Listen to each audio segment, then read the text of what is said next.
Today on The Young and the Restless, Mariah considers making a huge change. Nick urges Adam to change the name of the company, and Phyllis accepts Adam's job offer. At the Jazz Lounge bar, Summer sits with a glass of wine looking sad. Daniel arrives and she asks what he looks so happy about. He says things are going great with Lily and going really well with Omega Sphere. Summer wonders if she should start playing his video game. Upstairs, Phyllis opens her suite door to Nick, who strides in reading Here the Riot Act. It's not bad enough that you made us grieve your death, you even watched us do it, but your stunt ruined Summer and Kyle's marriage. Phyllis complains about him making her feel worse than she already does. Nick grits that he's there to offer her a deal. If you are acquitted, if a jury finds you innocent of the crimes you committed, I will pay for every cent of your legal fees. In return, all you have to do is leave town forever. He never wants to see her face again after what she did to Summer. It turns out this is a nightmare, and Phyllis startles awake in a chair. At Crimson Lights, Sharon thanks Mariah and Tessa for bringing Aria by. She's changing so quickly. Mariah explains she conked out while driving around, so they thought they'd risk a cup of coffee. She wants to know how her mom is doing after Cameron and says she talked to Faith. Sharon thinks she's a warrior. Both of her daughters are warriors. Mariah feels they got lucky in the gene pool. Sharon confirms she's feeling strong and not looking back. She has a new company to run and is meeting with Nick and Adam in a bit. Mariah asks how on earth they're all working together. More importantly, how have they not killed each other yet? Sharon points out she worked well with Nick before, and Nick and Adam have crossed paths at Newman from time to time. As far as the three of them working together, it will be a learning curve. The challenges will be exciting. Tessa calls Sharon an inspiring boss lady. Sharon is confident the three of them will accomplish incredible things. That brings her to an important question. She asks Mariah, "Would you ever consider leaving Jebo to come and work for your mother?" Maria was not expecting this and reminds her mother that she still works for Jabot. Her maternity leave is about to end, and she was planning on going back full-time. Sharon says they can talk about it, but if there were no Jabot, would she even consider it? Maria asks what she'd be doing. Sharon says she'd be the director of marketing. She understands media relations and image building better than anyone else she can think of. She wants this company to launch with fanfare, and who better to lead that charge? Tessa thinks it sounds perfect. Sharon asks if Maria is happy at Jabot. Maria admits things are shaky there right now, which makes her feel her work environment is unstable. She respects Jack, but Kyle is the one who hired her and is the reason she was drawn to Jabot. He's now gone to Newman Media. Sharon thinks maybe Maria needs a change too. She offers to talk to Jack for her. Tessa points out that no one is thinking of her at Jabot right now. She may be caught in a family feud. She asks her wife, "What do you really want?" In society, Adam tells Nick that after their meeting with Victor last night where they all agreed they were on the same page, he then pulled the rug out from under them.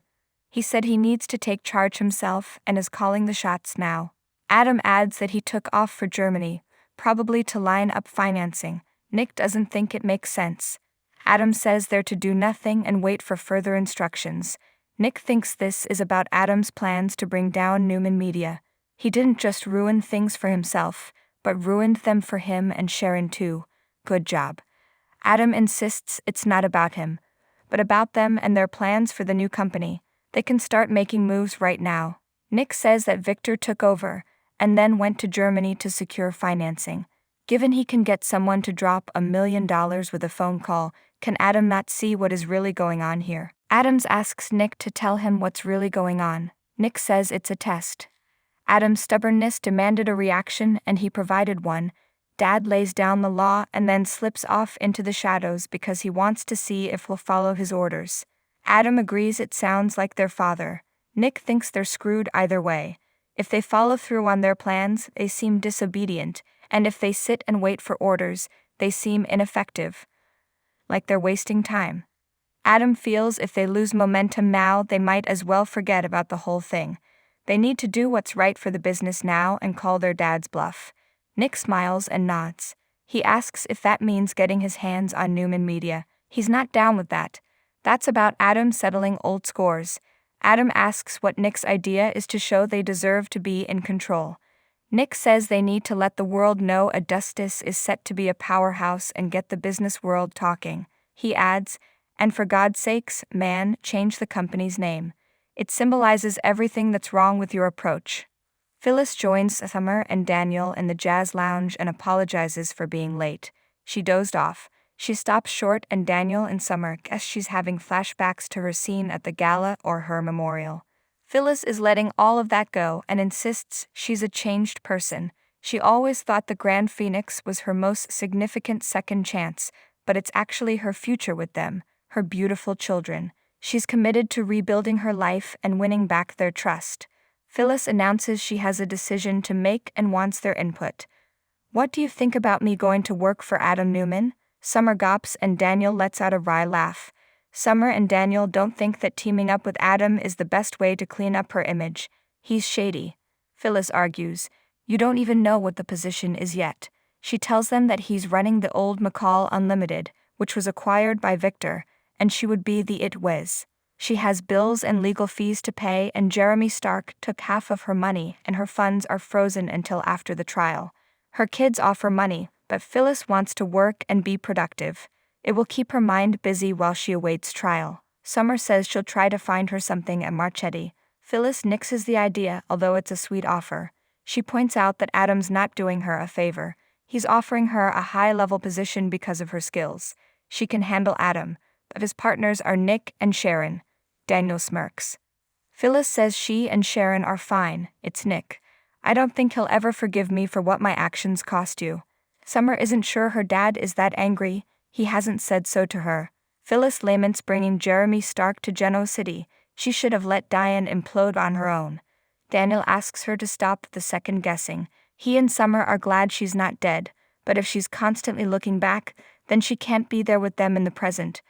"I guess if you want, you should take the job with Adam," Summer agrees. It's under the Newman umbrella and might be good for her image. If they can get past what she did, maybe everyone else will too.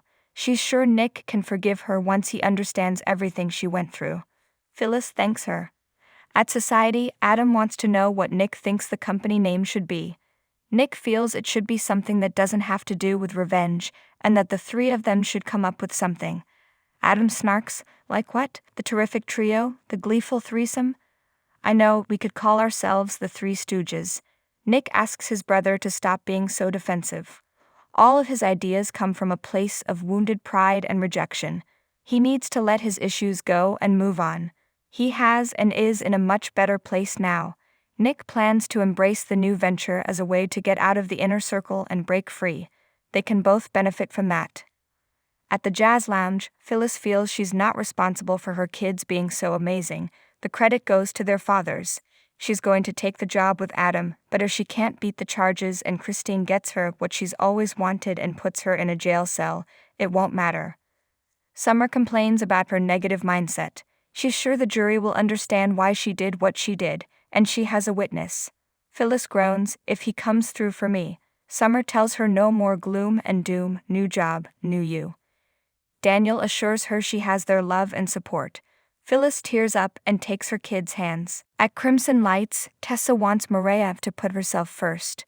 Maria says she and Aria come first. Sharon doesn't want to pressure her either, but needs to know about the job offer. She'll completely understand if she decides to stay at Jabot. Sharon bustles over to the counter and Maria follows to tell her how nice it is to see her so happy. They embrace. Once alone, Maria asks Tessa what she really thinks about her possibly leaving Jabot. Tessa says Jabot is a leader in the industry and isn't going anywhere. Sharon's company is new and Adam's in the mix. Maria recalls he was once obsessed with Sharon. Now it's Sally, but who knows what's next for that guy? On the flip side, how stressful and uncomfortable is it going to get at Jabot? Tessa tells her wife she'll have to trust her judgment. What will give her the best chance at success and happiness? At Society, Adam tries on names to do with liberty and freedom. Sharon arrives and Adam tells her Nick wants to change the name of the company. He concedes that Augustus came from a dark place, but it doesn't mean his ideas for the business aren't sound, and they'll never convince him that Newman Media won't become redundant. Sharon goes on about looking forward to a positive future. Adam reminds them they knew what they were getting with him. Do they really believe it will be possible for him to change? In the jazz lounge, Phyllis is gone and Summer and Daniel discuss her specific fears about Carson. There may be a problem she's not telling them about. They talk about Phyllis's initial plan to pay him off.